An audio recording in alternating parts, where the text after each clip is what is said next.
बहुत समय पहले एक घने जंगल में एक बड़ा और मजबूत हाथी रहता था। उसका नाम था गजराज। गजराज पूरे जंगल का राजा माना जाता था क्योंकि उसकी ताकत बहुत ज्यादा थी। वह बहुत शांत स्वभाव का था और सभी जानवरों का आदर करता था। लेकिन गजराज का एक दोस्त भी था जो बहुत ही चंचल और शरारती था। उसका नाम था चंपू और वह एक छोटा सा बंदर था। चंपू बहुत ही प्यारा और मजेदार बंदर था। वह पेड़ों से कूदता फांदता और दूसरे जानवरों के साथ मस्ती करता रहता था। कभी वह गजराज के ऊपर चढ़ जाता तो कभी उसकी पीठ पर बैठकर जंगल के सारे रास्तों पर दौड़ता। गजराज और चंपू दोनों अच्छे दोस्त थे और उनका आपस में बहुत अच्छा संबंध था। एक दिन चंपू ने गजराज से कहा, गजराज भाई, तुम बहुत बड़े और मजबूत हो, लेकिन तुम हमेशा धीरे धीरे चलते हो। क्यों न तुम थोड़ी तेजी से चलो, जैसे मैं चलता हूँ। गजराज हंसी में बोला, तुम ठीक कहते हो चंपू, मैं तुम जैसा तेज नहीं चल सकता, लेकिन मुझे अपना तरीका पसंद है। मैं अपने कदम धीरे धीरे रखता हूँ, क्योंकि मैं जानता हूँ कि जो धीरे धीरे चलता है वह हमेशा स्थिर रहता है। चंपू ने गजराज की बातों को मजाक में लिया और फिर बोला, तुम ठीक कहते हो, लेकिन आज हम दोनों एक दौड़ करेंगे। देखना, मैं तुमसे बहुत तेज दौड़ सकता हूँ।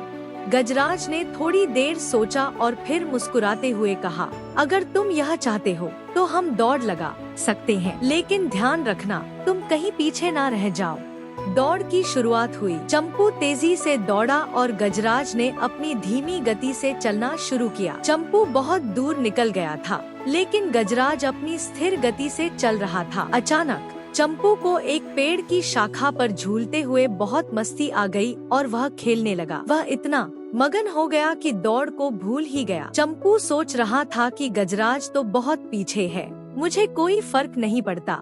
वहीं गजराज बिना रुके, बिना थके, धीरे धीरे और लगातार दौड़ता रहा। उसकी स्थिर गति ने उसे लगातार बढ़ते रहने में मदद दी। चंपू को जब यह एहसास हुआ कि गजराज काफी पास आ चुका है, तो वह घबराया और दौड़ने की पूरी कोशिश करने लगा। लेकिन तब तक गजराज ने दौड़ पूरी कर ली थी। गजराज ने धीरे से कहा, देखो चंपू, मैं जानता था कि तुम्हारी तेजी से मुझे कोई फर्क नहीं पड़ेगा, क्योंकि धीमे और स्थिर कदम हमेशा जीतते हैं।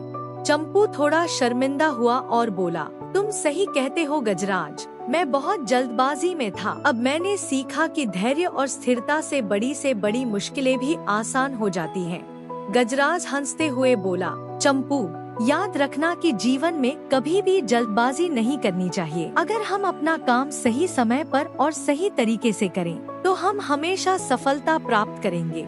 उस दिन के बाद से चंपू ने सीखा कि कभी भी बिना सोच समझे काम नहीं करना चाहिए। गजराज की धीमी और स्थिर गति ने उसे यह समझाया कि सफलता समय और धैर्य की मांग करती है। कहानी से सीख, एक धैर्य और स्थिरता से हम किसी भी कठिनाई का सामना कर सकते हैं। 2, जल्दबाजी से कुछ हासिल नहीं होता, बल्कि सही समय पर सही कदम उठाना जरूरी है। 3, जीवन में मस्ती और मजाक के बीच हमें अपनी जिम्मेदारियों को भी समझना चाहिए। अगर आपको कहानी और हमारा प्रयास अच्छा लगा हो, तो हमारे चैनल जोड़ी की पौड़ी को लाइक करें, सब्सक्राइब करें और दूसरों के साथ शेयर करना बिल्कुल न भूलें। मिलते हैं अगले वीडियो में।